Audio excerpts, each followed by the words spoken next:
Assalamualaikum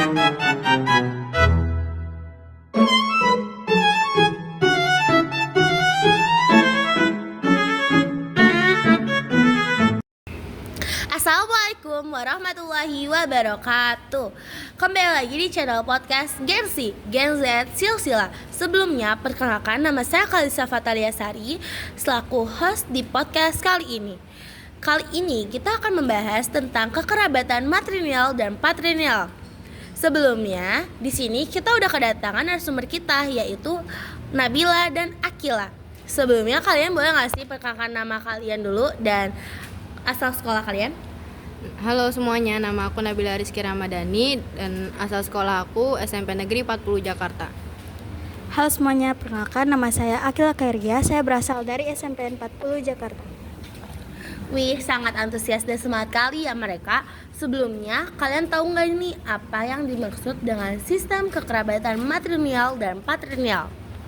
Menurut aku, sistem kekerabatan matrilineal adalah sistem kekerabatan yang menarik garis keturunan dari pihak ibu atau perempuan. Baik anak laki-laki maupun perempuan dianggap bagian dari keluarga ibunya dan akan melanjutkan keturunan dari sisi ibu. Dan menurut saya, kekerabatan patrilineal adalah garis keturunannya dari pihak ayah maupun laki-laki dalam sistem ini. Baik anak perempuan dianggap bagian dari keluarga ayah mereka yang akan melanjutkan garis keturunan dari sisi ayah. Nah, sudah kelihatan kan perbedaan antara kekerabatan matrilineal dan patrilineal? Sekarang kita semangatin dulu apa yang mau kita bahas lebih lanjut.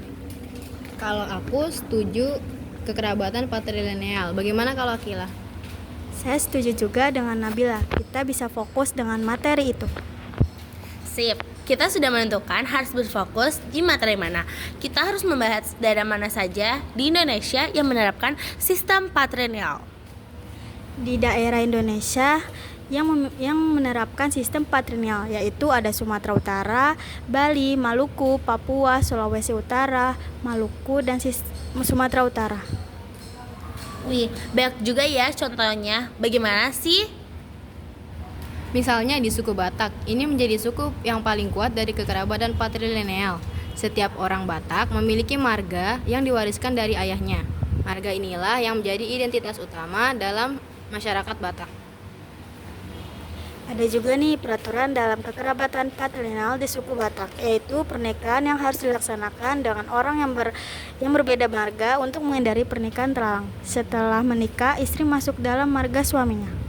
Wih, aku baru tahu, unik sekali ya. Terus ada fakta apa lagi?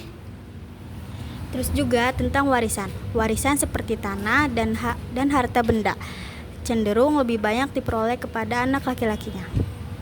Unik juga ya kekerabatan sistem Batak. Aku jadi pengen tahu deh keunikan suku-suku lain.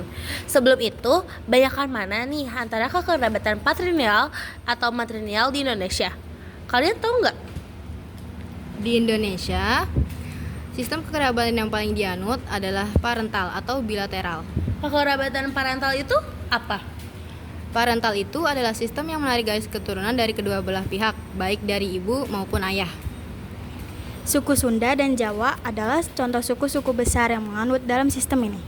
Sekarang kita membahas fungsi kekerabatan patrilineal. Kalian tahu nggak fungsi-fungsinya apa? Fungsi pertama yaitu penentuan pewaris harta dan hak. Kedua, pengaturan pernikahan. Ketiga, peran dan tanggung jawab laki-laki. Keempat, memperkuat solidaritas kelompok laki-laki. Sekarang aku ingin membahas fungsi dari kekerabatan matrilineal. Semua fungsi tampak sama kecuali dua fungsi ini, yaitu peran perempuan lebih kuat, kedua stabilitas keluarga dan komunitas. Wih, fakta-faktanya unik banget ya. Pasti penonton mendapatkan ilmunya juga dong. Tentu dong. Terima kasih narasumber atas informasi-informasi uniknya. Oke, sekian podcast dari kami. Semoga bermanfaat untuk pemirsa sekalian. Jangan lupa like, comment, and subscribe ya, biar gak ketinggalan podcast-podcast seru lainnya dari channel Gen Z Silsila. Sampai jumpa, dadah.